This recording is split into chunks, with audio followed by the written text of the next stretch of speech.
सभी छात्रों का फिर से नमस्कार करता हूँ। आज आपके बोर्ड परीक्षा इकोनॉमिक्स की जो कॉपी है, जो आपका पेपर है, उसके लिए सिर्फ लास्ट वीडियो लेकर आया हूँ, वो भी रामबाण ट्रिक। देखिए ट्रिक वह क्या है। इकोनॉमिक्स में टॉपर ट्रिक, यानी इकोनॉमिक्स में आपको टॉपर कैसे बनना है, इस तरह की आपको ट्रिक बताई जाएगी। 4 मार्च 2025 अर्थशास्त्र, 4 मार्च 2025 को अर्थशास्त्र का आपका पेपर है। रामबाण ट्रिक 12 यानी कक्षा 12 का जो आपका अर्थशास्त्र पेपर है, इसके लिए रामबाण ट्रिक। आपने आज तक क्या पढ़ा, क्या नहीं पढ़ा, क्या आपको याद है, क्या आपको नहीं याद है, उससे मुझे आपको कोई फ़र्क नहीं पड़ता। चाहे आपको भी हो, चाहे हमको भी हो, क्योंकि अब आपको तो एक नया तरीका अपनाना है। क्योंकि जो होना था हो गया, जो होना था हो गया, जो बीत चुका है उसको वापस नहीं लाया जा सकता है। लेकिन जो बचा हुआ समय है, उस समय में कुछ भी हासिल किया जा सकता है, ये तो आप भी जान रहे हैं। अब बनाकर लिख सकते हैं।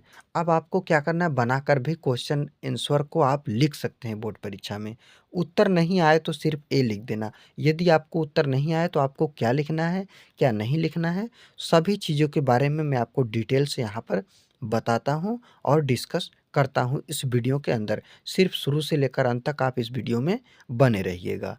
तो चलिए अब चलते हैं, आपके क्या-क्या ट्रिक हो सकते हैं, क्या तरीका हो सकते हैं, और आप आज तक यदि आपको कुछ याद भी नहीं है, आपने कुछ पढ़ा भी नहीं है, फिर भी आपको मैं पास करा दूँगा। फिर भी मैं आपको पास छोड़िए, फिर भी मैं आपको 80 से 85% ला दूँगा। लेकिन आप यदि पढ़े हैं, थोड़ा बहुत आपका तैयारी है, तो आप जब पढ़े हैं तो आपको कौन रोक सकता है आगे से?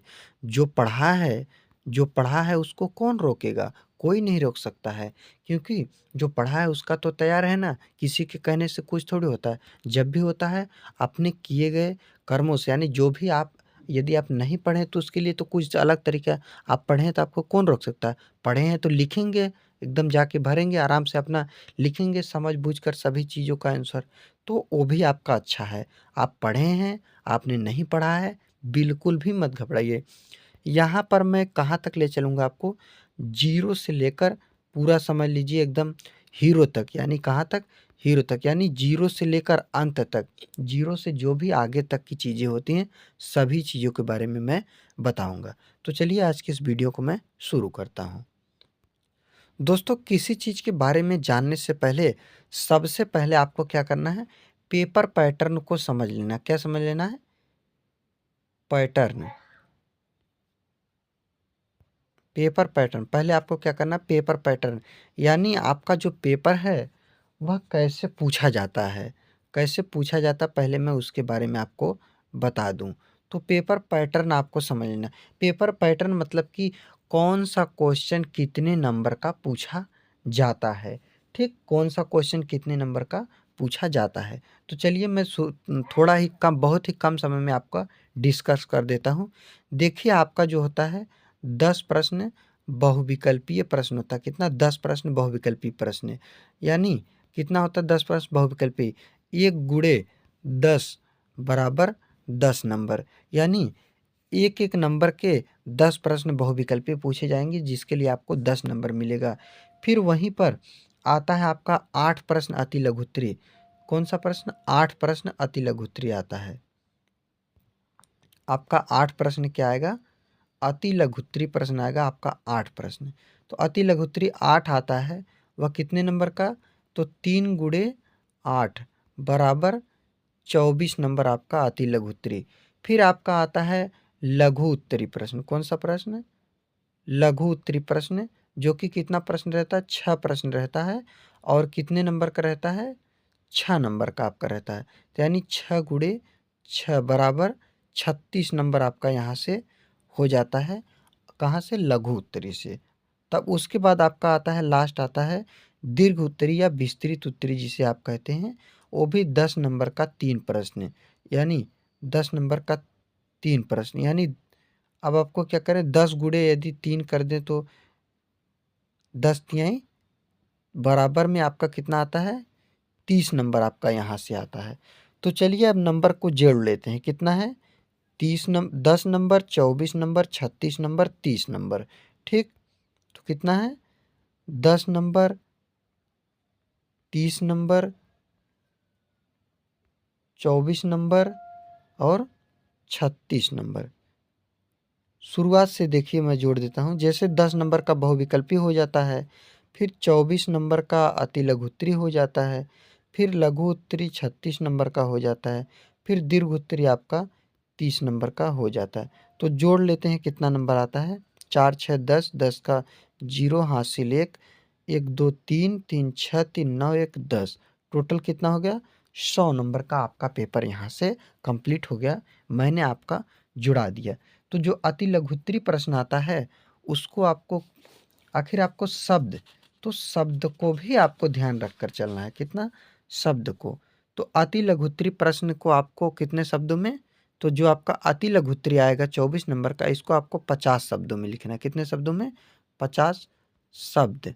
50 शब्द। अब शब्द क्या होता है? तो जो मैंने हिंदी में लिखा कुछ भी बताया, तो जैसे एक शब्द का लिख दिया, दो शब्द और मान लीजिए 9 लिख दिया इसी में आपको बताने के लिए, 3 शब्द, तो इसी को हम क्या कहते हैं? शब्द कहते हैं।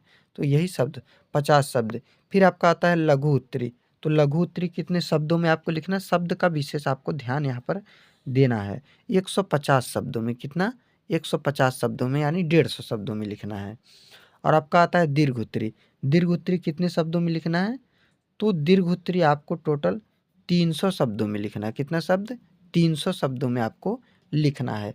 300 से थोड़ा कम भी रहेगा तो चलेगा, 10-20 शब्द, ऐसा नहीं ज़्यादा कम हो, और ऊपर भी हो सकता है थोड़ा बहुत, तो उसमें भी कोई दिक्कत नहीं है। किसी भी प्रश्न में 10-5 शब्द में कम हो ज़्यादा हो इसके लिए आप घबराइएगा मत, आपको नंबर उतना ही मिलेगा। तो चलिए अब जान लेते हैं कि क्या ट्रिक है और क्या तरीका है। आपने नहीं पढ़ा है तो बिना पढ़े भी आप आराम से निकाल ले जाएंगे इसको।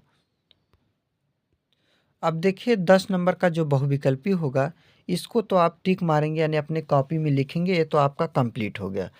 तो अब हम लघु उत्तरी अति लघु उत्तरी के लिए क्या करें? अगला चीज़ आता है आपका लघु उत्तरी प्रश्न। इसके लिए क्या करना है?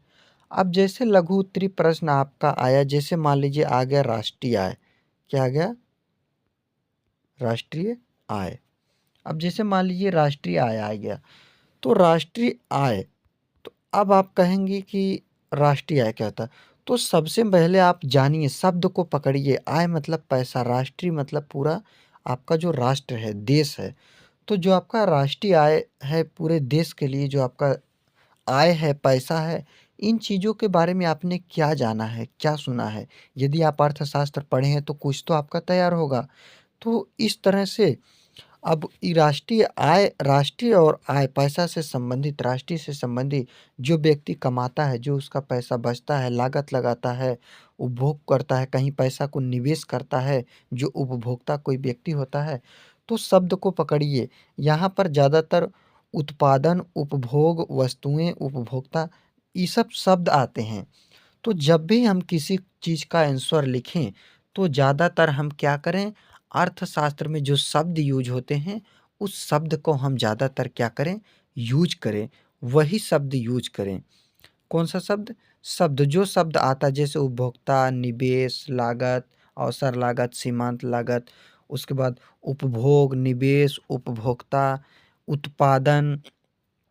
तो इन सभी चीज़ों का हम क्या करें? कोशिश करें कि वही शब्द को अटेम्प्ट करें, वही शब्द लिखें, ताकि जब टीचर देखें, ऊपर के ही ऊपर जब आपने 2 लाइन लिखा उसी को देखें तो कहें ये तो बहुत ही अच्छा है, और नीचे भी देखेंगे। आप बताइए, जिसको कॉपी जाँचना है उनको तो पैसा मिलेगा, जितना कॉपी जाँचेंगे उतना पैसा मिलेगा। तो उनके पास समय थोड़ी ना है किसी को पढ़ने का, वैसे भी कोई किसी का शब्द थोड़ी पढ़ लेते हैं। और राइटिंग के लिए तो कभी घबराइए मत। राइटिंग वही अच्छा है जो आपने लिखा है वह कोई पढ़ ले। जैसे मान लीजिए यहाँ पर मैं लिख रहा हूँ समाज, तो अब एक ऐसी राइटिंग जिसको पढ़ लें टीचर पढ़ लें। अगर टीचर पढ़ ले गए तो वही राइटिंग सबसे अच्छा है, बाकी कोई राइटिंग अच्छा खराब नहीं होता है। टीचर उसको पढ़ लें बस, इससे ज़्यादा आपको कोई घबराना नहीं है। और अति लघुत्तरी प्रश्न आपका 3-3 नंबर का प्रश्न पूछा जाता है, ये तो आप जान ही रहे हैं। तो इस तरह से आपको अति लघुत्तरी को भी हल करना है। अब जैसे मान लीजिए लघु उत्तरी आपका आ गया, क्या आ गया, अब आपका लघु उत्तरी प्रश्न आ गया। अब लघु उत्तरी प्रश्न में आपको करना क्या है, 50 शब्दों में लिखना है। तो आपने अति लघु उत्तरी तो पढ़ा है, तो अति लघु उत्तरी को ही जोड़कर लघु उत्तरी प्रश्न बनाया जाता है। अब जैसे लघु उत्तरी में भी बहुत सारे प्रश्न आते हैं, तो जैसे आपने पढ़ा है क्या, अब इसमें एक क्वेश्चन पूछा केंद्रीय बैंक, केंद्रीय बैंक कौन सा बैंक, देखिए केंद्रीय बैंक। अब जैसे मान लीजिए पूछ लिया केंद्रीय बैंक, केंद्रीय बैंक, तो केंद्रीय बैंक तो आपने बैंकों के बारे में पढ़ा है, एसबीआई आरबीआई जो भी आपने पढ़ा है लिखिए, छापिए, उसको लिखिए, बना बना कर लिखिए। यदि आपको अर्थशास्त्र, देखिए एक ऐसा सब्जेक्ट है बहुत ही इसमें लिखना पड़ता है, जब आप लिखेंगे तभी आपको नंबर मिलेगा, नहीं लिखेंगे तो आप बहुत पछताएंगे, बहुत दिक्कत होगा। तो इस तरह से आपको 150 शब्दों में इसे कम से कम अटेम्प्ट करना है। वो तो 50 था, ये 150 है, लघु उत्तरी 150। उसी तरह से दीर्घ उत्तरी में आपको 300 शब्द अटेम्प्ट करना है। कैसे, दीर्घ उत्तरी में 300 शब्द अटेम्प्ट करना है दीर्घ उत्तरी में। तो ये है दीर्घ उत्तरी में आपको 300 शब्द। अब आते हैं कि कुछ रामबाण ट्रिक है, कुछ तरीका है जो आपको पास करा सकते हैं। अब मान लीजिए कोई भी प्रश्न आपके सामने आ गए, कौन सा प्रश्न मैं कह रहा हूँ, कोई भी प्रश्न, चाहे कोई भी प्रश्न, चाहे आपका अति लघु उत्तरी हो, चाहे लघु उत्तरी हो, चाहे दीर्घ उत्तरी हो, कोई भी प्रश्न हो, इससे कोई मतलब नहीं। लेकिन आपको जब पेन उठाना है ना, तो पेन उठाने के बाद सीधा आप क्या कीजिए, लिखना चालू कीजिए, सीधा लिखना चालू कीजिए, एकदम डरिए मत, जो आ रहा है लिखिए, बना बना कर लिखिए, और उस क्वेश्चन का आंसर उसको दे कर आइए। यही मेरे बात को आप मान के जाइएगा, कुछ भी दे कर आइएगा। नहीं आ रहा है, आप कहेंगे कि एकदम नहीं आ रहा है, समझ में नहीं आ रहा है, क्या करें, एकदम क्वेश्चन आ ही नहीं रहा है आंसर, तो नहीं आ रहा है क्वेश्चन। अर्थशास्त्र में आपका अगर आपको लग रहा है इस चैप्टर से आया है, तो उस चैप्टर से रिलेटेड कुछ भी लिखिए। क्या लिखिए, कुछ भी लिखिए, उस चैप्टर से रिलेटेड कुछ भी लिखिए। या अर्थशास्त्र आपने किताब पढ़ा है, उस किताब से आज तक जो भी आपने पढ़ा उन सबको वहीं पर छाप के आइए, वहीं लिख के आइए। अर्थशास्त्र में आज तक जो भी आपने पढ़ा है उन सभी चीज़ों के बारे में लिखना है। आज तक आपने क्या पढ़ा है अर्थशास्त्र में, वो भी लिख कर आइए। और मैं साधन बता रहा हूँ, आपने अर्थशास्त्र कितने में, आपने क्लास 11 में पढ़ा है अर्थशास्त्र, 11 में, आपने 10 में पढ़ा है अर्थशास्त्र, किसमें, क्लास 10 में। आप 10 में अर्थशास्त्र पढ़े हैं, 10 का लिख कर आइए, कौन सा, क्लास 10 का लिख कर आइए, क्लास 10 का लिख कर आइए। मैं कह रहा हूँ क्लास 9 का लिख कर आइए, 12 का लिख कर आइए। आपका 12 का पेपर है तो क्लास 12 का लिख कर आइए। लेकिन जो भी उस किताब से रिलेटेड, उस सब्जेक्ट से रिलेटेड आपका है, उस चैप्टर से रिलेटेड हो, जो आपका आता हो लिखिए। अभी मैं आपको बताता हूँ, जैसे 10 नंबर का दीर्घोत्तरी प्रश्न है और 3 नंबर का अति लघुत्तरी प्रश्न है, 10 और उसके बाद 1 नंबर का बहुविकल्पी प्रश्न है, और 6 नंबर का आपका लघुत्तरी प्रश्न है। तो जब यदि आपका 10 नंबर का क्वेश्चन है, आपको नहीं आ रहा, आप छोड़ दिए, तो क्या कोई बिना लिखे एक भी नंबर देगा? नहीं देगा। लेकिन वहीं पर 10 नंबर आप यदि कर दिए, तो मैं कह रहा हूँ कि आपको 8 से 9 नंबर आपको देने से कोई नहीं रोक सकता। 8 से 9 नंबर आपको वहाँ पर दिया जाएगा, ठीक? 7 भी नंबर दिया जा रहा है तो कम नहीं है, लेकिन मैं कह रहा हूँ 8 से 9 दिया जाएगा। क्यों? क्योंकि पढ़ेंगे थोड़ी वहाँ पर। अब 3 नंबर का क्वेश्चन आता है, तो 3 नंबर के क्वेश्चन को 1 नंबर क्वेश्चन में नंबर काटा ही नहीं जाता, क्योंकि छोटे क्वेश्चन में नंबर नहीं काटा जाता। अब आता है 6 नंबर। 6 नंबर का यदि आप बना कर दिए नहीं आ रहा है, तो क्या आपको 4 नंबर भी नहीं देंगे? देंगे, बड़े आराम से देंगे, ठीक? तो इस तरह से यह है आपका तरीका। तो चलिए अब और भी कुछ तरीका बताते हैं, कैसे टॉपर बनेंगे। अब जैसे मान लीजिए आपने 10 नंबर का क्वेश्चन है, अब कैसे हल करना है। कुछ लोग क्या करते हैं, कुछ लोग करते हैं जैसे कर देते हैं कि प्रश्न उत्तर संख्या में जैसे लिखते हैं, प्रश्न कितना लिखते हैं, प्रश्न 1 लिख दिए, फिर प्रश्न उसके बाद 10 लिख दिए। जैसे प्रश्न किसी ने हल किया कितना, प्रश्न नंबर 1, फिर उसके बाद प्रश्न नंबर 6 कर दिए, फिर प्रश्न नंबर 2 कर दिए, फिर प्रश्न नंबर 4 कर दिए, फिर प्रश्न नंबर 3 कर दिए, फिर प्रश्न नंबर आपका मान लीजिए 7 कर दिए, फिर उसके बाद प्रश्न नंबर 9 कर दिए, फिर 8 कर दिए मान लीजिए प्रश्न नंबर, फिर 25 मान लीजिए प्रश्न नंबर कर दिए, उसके बाद मान लीजिए 25 के बाद प्रश्न नंबर 25 के बाद जैसे मान लीजिए 19 कर दिए प्रश्न नंबर। अब देखिए कितना खराब लग रहा है। 1, 6, 2, 4, 3, 7, 9, 8, 25, 19। अब ये कितना अच्छा खराब लग रहा है। क्यों खराब लग रहा है?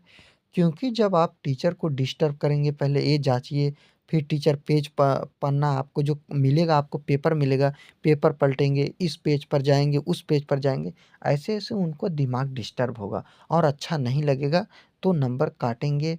अब नंबर काटेंगे, ज़्यादा तो नहीं काटेंगे, लेकिन वैसे भी उनका मतलब टीचर को सबसे पहले ज़्यादा ज़रूरी था, हम किसी को अपने तरफ अट्रैक्ट कैसे करें, उनके दिमाग को मैं कैसे घुमाऊँ। जैसे गूगल है, हम आप जब कोई वीडियो देखते हैं शॉर्ट, तो हमको 10 मिनट के लिए आप और हम भी कभी-कभी बैठते हैं, कोई भी बैठता है, तो 1 घंटे, आधा घंटे उसका समय चला जाता है। किस लिए? गूगल के चक्कर में। इस तरह से टीचर के दिमाग को भी आपको परखना है, देखना है वो क्या करना चाहते हैं। तो इस तरह से कभी भी ना लिखें, कभी आगे, कभी पीछे, कभी आगे, कभी पीछे ऐसा ना करें। तो क्या करें? तो क्या करें? चलिए उसको भी बताता हूँ क्या करें। क्या करना है? तो जैसे मान लीजिए आपको लिखना है प्रश्न नंबर 1 नहीं आ रहा है, ठीक? तो आप 1 नहीं आ रहा है तो आप क्या करेंगे? प्रश्न नंबर 2 कर देंगे। 2 के बाद आपने प्रश्न नंबर 3 कर दिया, फिर उसके बाद आपने प्रश्न नंबर 5 कर दिया, फिर आपने 6 कर दिया, फिर आपने 8 कर दिया, ठीक? फिर आपने 10 कर दिया, फिर आपने 11 कर दिया, फिर आपने मान लीजिए 13 कर दिया, फिर आपने 24 कर दिया मान लीजिए। 24 तो नहीं, ज़्यादा ऊपर चला जा रहा है। मान लीजिए आपने मान लीजिए 21 ही आपने कर दिया, फिर उसके बाद आपने 24 कर दिया, आपने क्या कर दिया 26 कर दिया। तो इस तरह से देखिए आप समझिए मेरा मतलब। जैसे 2 के बाद ऊपर जाएँगे क्या आएगा 3 आएगा, 5 आएगा, फिर 6 आएगा, उसके ऊपर जाएँगे उसके ऊपर 8, 8 के ऊपर 10, 10 के ऊपर 11, 11 के ऊपर 13, 13 के ऊपर 21, 21 के ऊपर 24, 24 के ऊपर 26। तो इस तरह से एक क्या है बढ़ता क्रम है। मतलब पहले पेज में जाँचे उन्होंने 2 क्वेश्चन, क्वेश्चन आपका क्वेश्चन नंबर 2, अगले पेज में 3, अगले पेज में 5 या उसी भी पेज में किसी भी पेज में है, मतलब वो सीरियल बाय आगे चल रहे हैं टीचर। जब आगे चलेंगे हाँ ठीक है। अब लास्ट में आपका जो 4 क्वेश्चन या 6 क्वेश्चन बचता है, उसको आप आगे-पीछे करके वहीं मिलाकर लिख दीजिए, कोई फ़र्क नहीं पड़ता। अब कोई-कोई होते हैं ऐसे ही लिख देते, तो ऐसे नहीं लिखना है। या तो आपको क्वेश्चन नंबर 1 से लेकर टोटल कितने क्वेश्चन पूछे जाते हैं? टोटल 27 क्वेश्चन हैं। या 1 से 27 तक आप टोटल कोशिश कीजिएगा हल करने का, या आप कोशिश कीजिएगा प्रश्न नंबर 27 से लेकर प्रश्न नंबर 1 तक पूरा हम उसको शुरू से लेकर अंत तक, या अंत से लेकर शुरू तक उसको हल कर दें। तो ये आपका तरीका होता है, ठीक? तो टोटल 27 क्वेश्चन ही आपके पूछे जाएँगे। तो अगर आप बड़े क्वेश्चन से हल करेंगे, तो टीचर को कम से कम 30 से 35 से 40 नंबर देना होता है पास मार्किंग। अब आप जब बड़े क्वेश्चन को 30 नंबर का क्वेश्चन मान लीजिए 10-10 नंबर का आप 3 क्वेश्चन करेंगे, तो उनको पहले पास करना है। पहले वह मुश्किल से आधा-आधा नंबर काटेंगे या 1 नंबर। मैं कह रहा हूँ 1 नंबर काटे तो 3 क्वेश्चन आपने किया, तो 9 त्रिक आपको कितना हो गए 27 नंबर, ठीक? अब बहुविकल्पी तो छोड़ दीजिए, बहुविकल्पी भी यहीं पर जोड़ लीजिए 10 नंबर। मान लीजिए आपने पीछे से हल कर रहा है, तो आप कर रहे हैं तो, ठीक 27 नंबर। फिर आपने आया लघु उत्तरी, लघु उत्तरी में 36 नंबर का क्वेश्चन है। 36 में से मैं मान रहा हूँ 6-6 नंबर का क्वेश्चन है। मैं मान लीजिए 36 में से लघु उत्तरी, अब इसमें ज़्यादा नहीं काटा जाएगा। 36 में से मैं मान रहा हूँ 33 नंबर आपको मिल गया। 3 नंबर आधा-आधा नंबर कटा। उसके बाद जब आप आएँगे 24 नंबर पे, तो 24 में 24 पूरा मिलता है, अति लघु उत्तरी में क्वेश्चन नहीं काटा जाता है, 10 नंबर बहुविकल्पी। अब आप जोड़िए, देखिए 27 और 33, सिर्फ़ आपको उत्तर वहाँ पर लिख कर आना है, उसके बाद आप इसका मज़ा देखिएगा कि क्या मैंने बताया था। अब देखिए 7 3 10 4 14 के 4 हासिल 1, 2 3 5 2 7 1 8, 8 1 9, कितना आया? 94 नंबर आया। मैं इतना काटने के बाद भी बता रहा हूँ आपको 94 नंबर, 94% आपका आ जाएगा कुल सब्जेक्ट में, यदि आप ऐसा काम करेंगे। लेकिन मैं सिर्फ़ अर्थशास्त्र के लिए, अभी मैं आपके जो भी सब्जेक्ट होंगे, आर्ट्स के कोई भी सब्जेक्ट होंगे, हिंदी तो हो गया है, इंग्लिश का होगा, कोई भी सब्जेक्ट होगा तो मैं उसके लिए भी वीडियो लाऊँगा। तो आप टॉपर बने कि नहीं बने, मैं क्वेश्चन को काट के भी नंबर बता रहा हूँ आप टॉपर बने। लेकिन मेरा कहना यही है कि क्वेश्चन का आंसर लिख कर आना, वहाँ पर छोड़ना नहीं है। तो दोस्तों, यदि आपको किसी सब्जेक्ट पर महामैराथन क्लास इम्पोर्टेंट क्वेश्चन आंसर चाहिए, कोई भी आपका डाउट हो, तो आप कमेंट कीजिएगा, मैं आपके डाउट को क्लियर करूँगा। तो आज के लिए बस इतना ही, मिलते हैं कल की वीडियो में आपके किसी और नेक्स्ट टॉपिक के साथ। आपका समय ज़्यादा मैं बर्बाद नहीं करना चाहता हूँ, लेकिन यहीं पर पूरी आपकी तैयारी समाप्त हो जाती है। आपने आज तक क्या पढ़ा, क्या नहीं पढ़ा, आपको कुछ नया नहीं पढ़ना है। जो आपने पढ़ा वही आपका सबसे अच्छा है। इसी में अपने दिन को, अपने परीक्षा को बेहतर बनाइए। अच्छे से जाइए और खुले मन से जाइए कि जैसे एकदम मैं आ गया हूँ, अब मुझे सब लिख कर आना है। डरने से क्या होगा? छूट जाएगा तो नुकसान हो जाएगा, लेकिन नहीं छूटेगा तो वही आपके जीवन में फ़ायदा हो जाएगा। यह मार्कशीट आपके पूरे जीवन भर काम आएगा। इसका अहमियत समझिए। आपके विश्वास में ही सब कुछ होता है। जिस इंसान के ऊपर खुद पर विश्वास हो, उस इंसान को कोई रोक नहीं सकता। इसलिए खुद पर विश्वास करके आप एकदम बढ़ जाइए और आप एकदम आगे जाइए। यदि वीडियो पसंद आया हो, कुछ आपको सीख मिली हो यहाँ से, तो चैनल को सब्सक्राइब कीजिएगा, दोस्तों में शेयर कीजिएगा, लाइक कीजिएगा वीडियो को, और कोई डाउट हो तो कमेंट ज़रूर कीजिएगा। तो चलिए मिलते हैं अगले वीडियो में। आज के लिए बस इतना ही। जय हिंद, जय भारत।